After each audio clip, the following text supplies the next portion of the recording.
this is Ginger Allen with your Marketing Liaison. When it comes to TV or branding or anything in between, we've got you covered. So Instagram is on its way to 1 billion users. So we're going to talk a little bit today about how to engage those active users. Instagram is a visual platform, and basically you want to make sure that you're using high quality graphics that are engaging to the audience and make sure that they're telling the story of their brand. So some of the things to consider for Instagram are the colors that you're going to be using. So what are the brand colors of your logo? Do you have a branding guide for your Instagram user to follow?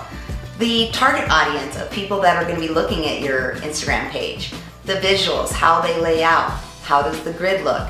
Are you doing every other on the grid, or are you doing a solid color throughout the grid? So all of these things will help you with your followers and engaging them and making sure that it's a visually stimulating experience for them. So once you've got your graphics figured out, it's important that you have a great message to go with your great graphics. So you want to make sure that you have a very catchy first line. You've only got 115 characters in order to make them click more to see more information. The other way to get attention is to use an emoji in that first line as well. You also want to make sure that your message is meaty. So you want to make sure it's got a good story. It's not just a post, it's a story. So tell your story with those images. Also make sure you're using hashtags. You can use up to 30 in your posts. You want to use hashtags so that Instagram knows who to put your content in front of. The other thing to remember is don't use links in your Instagram. So Instagram does not like links. If you want a link, put it in your bio and then put a message, go to my bio for the link.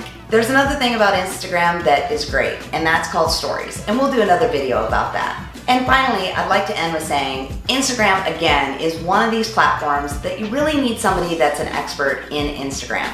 Somebody that knows the platform, is tracking the algorithms, is got a graphic eye that's good with visuals. You know, my Instagram gal, is a photographer and a designer by trade. So she really looks at it from a design perspective and tries to make it visually stimulating. So when somebody tells you they do Instagram, please make sure you're getting samples of their work for different clients so you can see a couple different versions of their work, and make sure that it feels right to you, that you love their work, and when you look at their page that you really love what they're doing. So if you need help with your Instagram, give us a call. We've got you covered.